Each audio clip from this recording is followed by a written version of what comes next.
Imaginez que vous invitez des amis à manger et que vous avez établi une liste de vos amis et pour chacun, répertoriez tous les plats que vous savez cuisiner et que vos amis aiment. Donc sur ma liste, j'ai 13 personnes et 14 plats différents. Et là, vous avez 20 secondes pour me dire si j'invite Hélène, Marie-Jo, Claude, Florent et Laura, ce que je peux cuisiner. Bon, si vous trouvez que c'est pénible, alors on est d'accord. Cette façon de mettre les informations n'est pas du tout compatible avec répondre efficacement à cette question-là.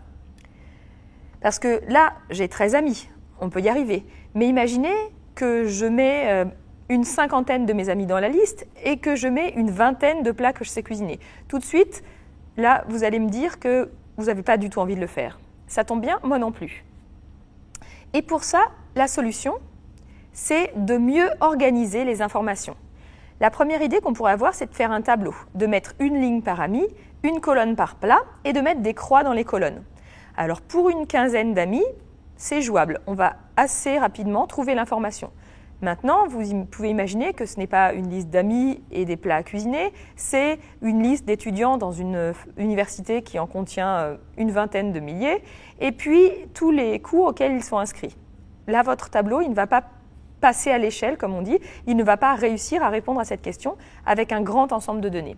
Et bien pour ça, il existe une façon de ranger les données qui est très efficace, ça s'appelle les bases de données.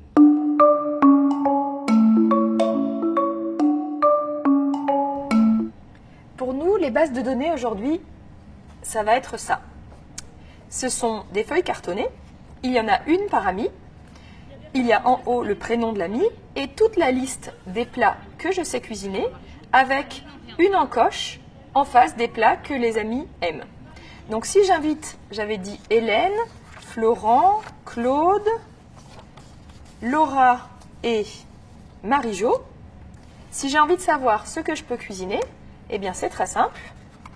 J'empile mes cartes et je peux lire directement que la seule chose que je peux cuisiner pour ces personnes-là, c'est des bouchées à la reine.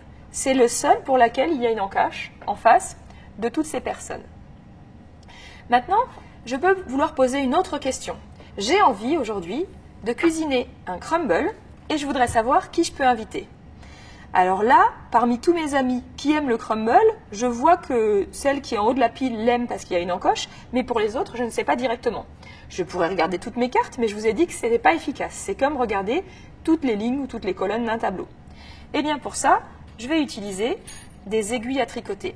Si j'ai envie de savoir qui aime le crumble à la ratatouille parmi mes amis, j'ai juste à glisser une aiguille en face du crumble à la ratatouille, et comme il y a des encoches en face de tous mes amis qui aiment le crumble, eh bien, toutes les personnes parmi mes amis qui aiment le crumble à la ratatouille sont ici.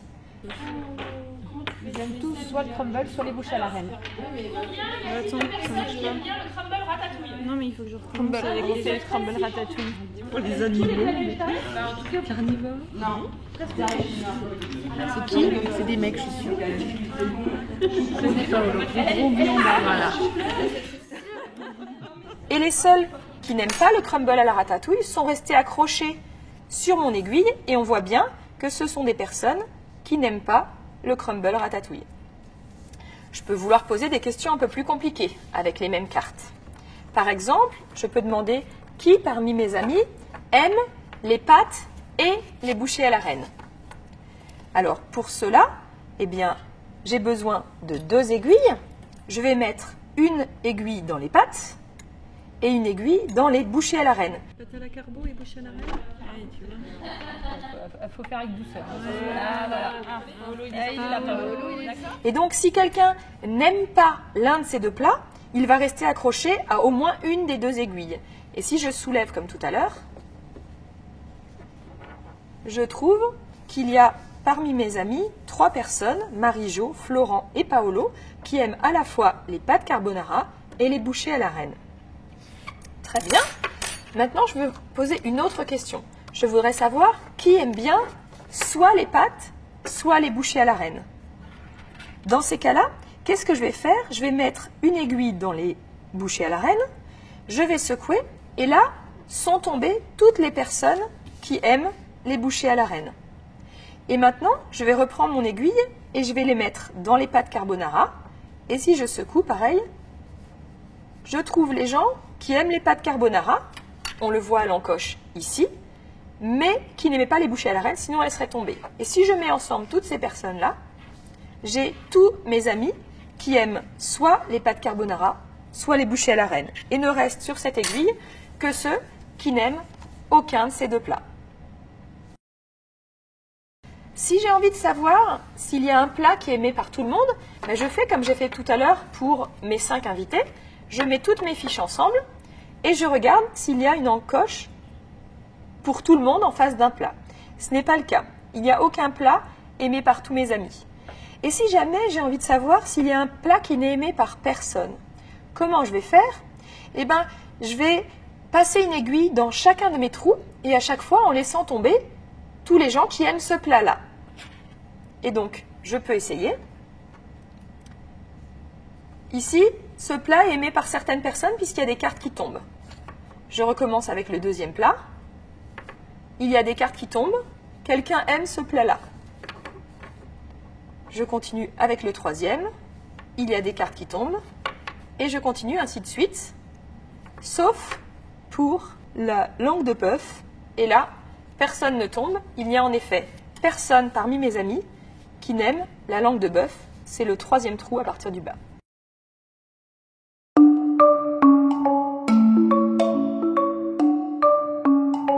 Alors, je peux vouloir poser d'autres questions. Par exemple, j'ai envie de cuisiner végétarien pour mes amis. Je voudrais savoir qu'est-ce que je peux cuisiner parmi les plats végétariens. Alors, la première option, c'est de regarder lasagne, chèvre, épinards, et puis de sélectionner, etc. et de réfléchir pour chaque plat s'il est ou non végétarien. Mais il y a une autre chose que je peux faire, c'est que je peux déjà décider à l'avance, une fois pour toutes, de fixer quels sont les plats qui sont végétariens parmi ceux que je sais cuisiner et réaliser ce qu'on appelle un filtre. Ici, j'ai un filtre qui ne contient que les plats qui sont végétariens. Donc, il n'y a des trous qu'en face des plats végétariens. Donc, si jamais je superpose mes cartes ici, on voit que maintenant, je n'ai plus que des trous en face des plats végétariens.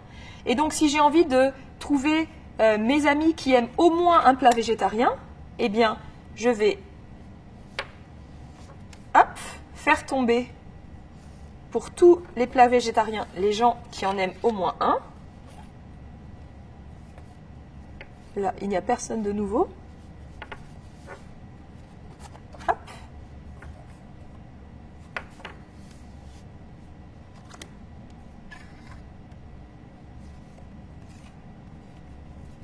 Et donc, là, j'ai tous mes amis qui aiment au moins un plat végétarien, sauf un, c'est Paolo. Toutes les choses qu'il aime sont des choses qui contiennent de la viande ou du poisson.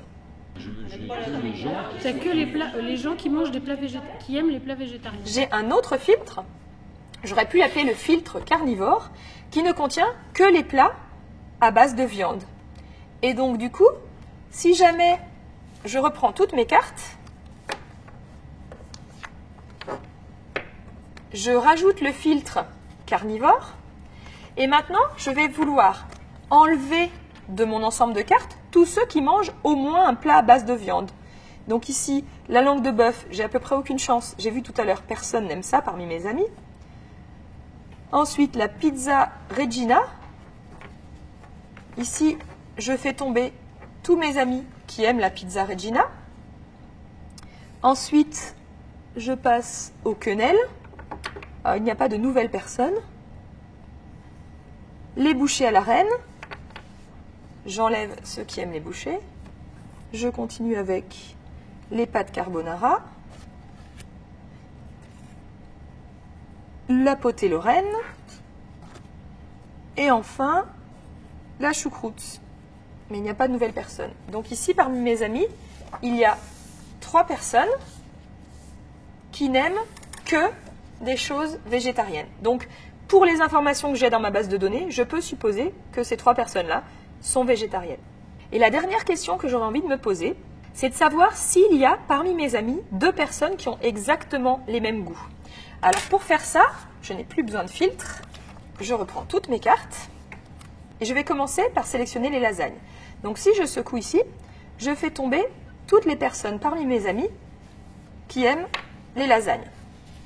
Maintenant, je suis sûre que je n'ai pas, entre ces deux tas, il n'y a pas une personne dans ce tas-là qui aime la même chose qu'une personne dans ce tas-là, puisqu'ils ne sont pas d'accord sur les lasagnes.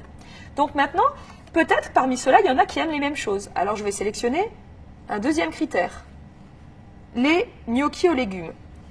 Là, dans les gnocchis aux légumes, il n'y a qu'une seule personne qui tombe. Donc il n'existe qu'une seule personne qui n'aime pas les lasagnes et qui aime les gnocchis. Donc lui, c'est sûr, il n'a pas les mêmes goûts que quelqu'un d'autre. Je continue. Je regarde pour la choucroute. Il y a plusieurs personnes qui aiment la choucroute et plusieurs personnes qui n'aiment pas la choucroute. Donc peut-être que ceux-là aiment les mêmes choses, peut-être que ceux-là aiment les mêmes choses. Je continue sur un troisième critère. Ils sont tous d'accord. Celui-ci aussi, ils sont tous d'accord parce que tout le monde est trouvé. Sur ce critère-là, il y a une personne toute seule. Donc Florent n'a pas les mêmes goûts que quelqu'un d'autre. Et là, il semble bien que j'ai trouvé des gens qui aiment la même chose. Liliane et Émilie ont exactement les mêmes goûts. Cet ensemble de cartes, il est très bien pour poser des questions sur ce que je vais ou non cuisiner.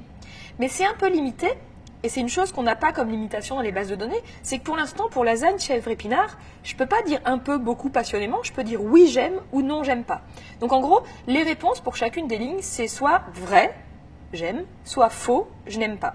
Et on voudrait pouvoir faire des choses un petit peu plus sophistiquées, c'est-à-dire j'aime un peu, beaucoup, passionnément par exemple. Et bien pour ça, il faut faire une petite modification sur les cartes, et je vais vous montrer ça avec un autre ensemble de cartes. Un végétalien, je pense qu'ils peuvent manger les brocolis vinaigrettes et les gnocchis aux légumes.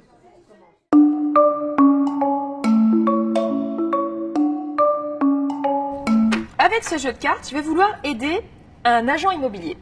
L'agent immobilier, il veut louer des appartements et pour chacun de ces appartements, il a écrit le numéro du bien et tous les critères qu'il satisfait, c'est-à-dire une baignoire ou pas, une cuisine américaine, un balcon, etc.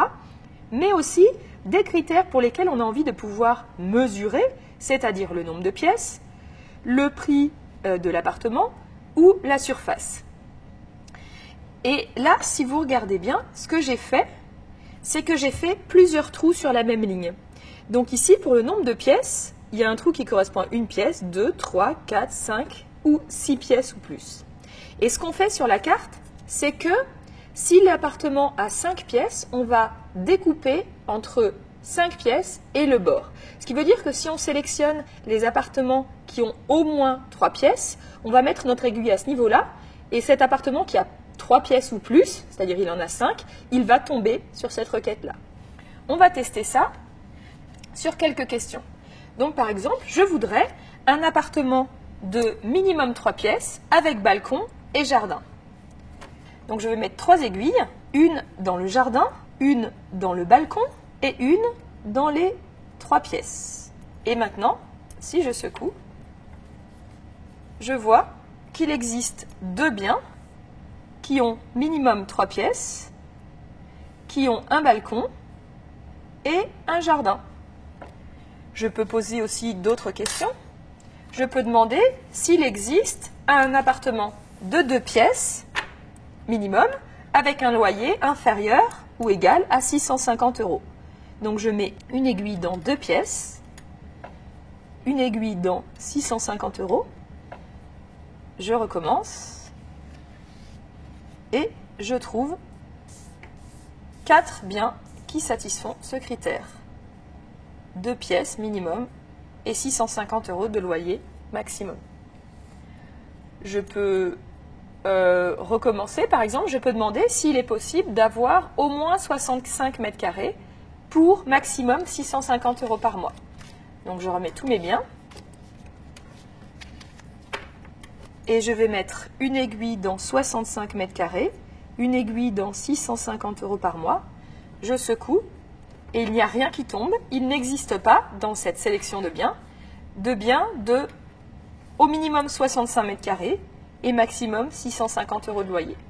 Donc voilà comment, avec des feuilles cartonnées et des aiguilles à tricoter, on peut poser des questions et y répondre de manière efficace.